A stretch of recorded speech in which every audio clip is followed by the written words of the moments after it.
yung baluktutan po ng ating mga batas. Yung sana po ito'y hindi maging dahilan para sa maraming pagtutuwid naman na dapat nating gawin kahit na po limitado sa panig po ng Department of Foreign Affairs, Mr. President. Ako po ay nagpapasalamat sa inyong panahon, lalong-lalo na sa sponsor, Mr. President, sa kanyang pasensya, at lalo na sa DFA, sa pagbibigay po ng panahon sa pagmumulat natin sa maraming bagay na dapat nating ayusin kahit na sa ating panig lamang. Salamat po, Mr. President. Thank you very much, Senator Marcoleta. Maraming salamat, Senator Marcoleta. At President, yes, po. Yes, next to interpolate the measure, Senator Robin Hood Padilla.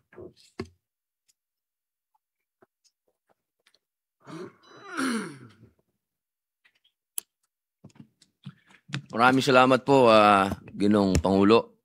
At kayo na rin po ang tumawag sa akin. Meron lang po akong, hindi po tanong yung akin. Kung hindi, wala na po akong maidadagdag na tanong pa sa ginawa po ng ating pinunong higit, Senator Marcoleta, sapagkat lahat po ng gusto kong itanong ay naitanong niya na. At nasagot niyo na rin po. Ang akin na lamang po ay isang manifestasyon.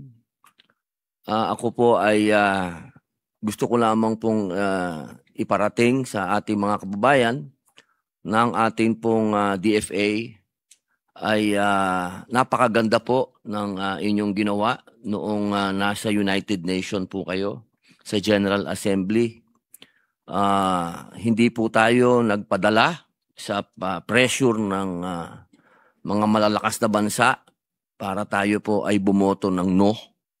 Tayo po ay bumoto pa rin ng napakaganda na yes.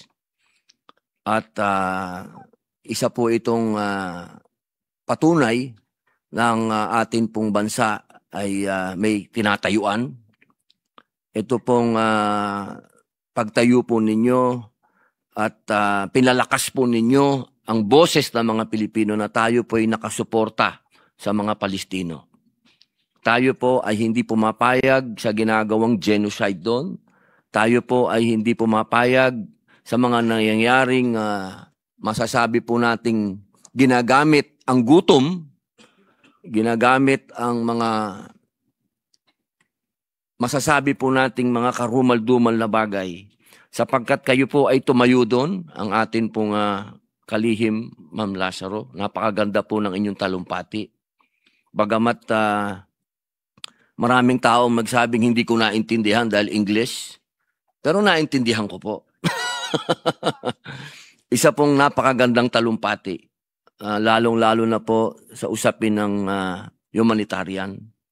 Lumalabas po yung pagka-Pilipino natin na sa inyo pong pagpapaliwanag na hindi naman yung inuwento kung ano ang ating kasaysayan, pero nararamdaman ng buong mundo na ang mga Pilipino ay matatapang, tayo ay may puso, at tayo ay mga revolusyonaryo din.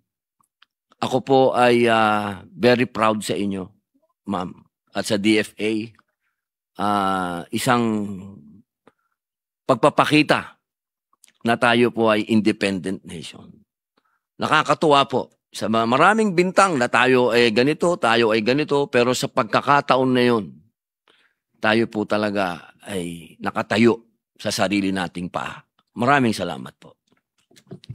Maraming salamat kay Senator Padilla. Ang Islam ay bahagi ng legacy at kasaysayan ng Pilipinas. Nakikiisa tayo sa mga naaapi sa Middle East. At pinangangako ng DFA na ipagtatanggol sa abot ng kanilang makakaya ang karapatan pantao ng bawat Pilipino dito man o sa ibang bansa, saklaw ng kanilang sariling mandato. Maraming salamat.